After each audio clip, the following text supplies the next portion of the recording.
Endimanzi. Yebo la Nkosi. Yini wathatha neka? La Nkosi phela ngasibonga kakhulu sihamba amusu la emva kwami. Not like ngile ekhashana lengikhona la ndiba khona. Ngubani lo bongikhuluma kuye ke? Zolo bengikhuluma ngala ngempilo. Endimanzi uyakhona kuthatha inkinga tetulani wami yokhuluma lena ukuthi mina ngikuphatha kanjani? La Nkosi phela bese ngizama umuntu omdzala mina ongasitha ukuthi sixazulule inkinga lesinayo. Ma, sengazama uyaqolisa musola ungifa. Okay, ngiyakuva lokho. Yatona dlaba. Mina ngiyakuva ukuthi wena uyaxolisa ntoni sozofaka umnomdzala. Shothi ke Ndimanzi njengoba uyakhona phela sone bantu oceba kibo, right? Nami ke kufuna ukukhomba abantu. No, so benguceba ukuthi like bakupanishe or something. Bengentela ukuthi mina balungise. Nami ngiyayikhaya kini impinzinyana nasekhaya ithi ngiyokusho ukuthi ekhaya wena ulele nasiswami. Ngathi siswami kanje. Mina ngathi siswami kanje ngana wena njalo WhatsApp sibonana naye. Uyangivuma Mosi? Mana ngosangithi. Abakwati konke lento ngiyakhava mina ngivuma Mosi. Ndakuqondisa bese ngiyekhaya kini. Nangifika ekhaya ngimekede ngiyamemeda.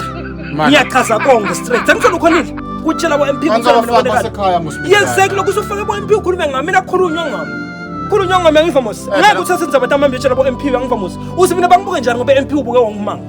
Ana phela MP batokhuluma somthulo Nkosi. Bengeke ayifafade esiveni lenzaba. Beyitaba yami nawe naye som3. Asithe ukuthi Endimanzi yini lefuna ikhulunywa ngoba wakhona khumla siswami. Uyangivuma Mosi. Mina indzaba leyo bese nginako ukuthi ngiyayihlisa ngiyayingciswa ngivuma Mosi.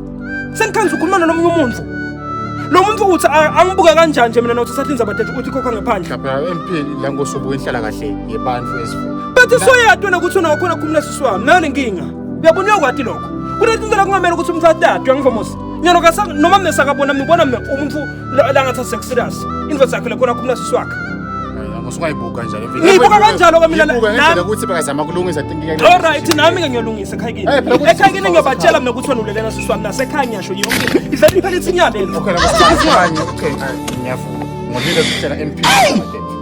Fakela mkhathela mina. But nami bese ngwarida ngosuthi ngibase yaxolisa umculeli Mosi ke. Nanyelo uyangiunderstandisa na uvuma. Uyangiunderstandisa. Ukhomba ngani ukuthi uyaxolisa? Ngiyaxolisa Nkosi bokuliphutha ukuthi ngiphembe. Uyathi ukuthi nakuxoliswa kimi kwentiwani wendi effort. Effort etakhuluma.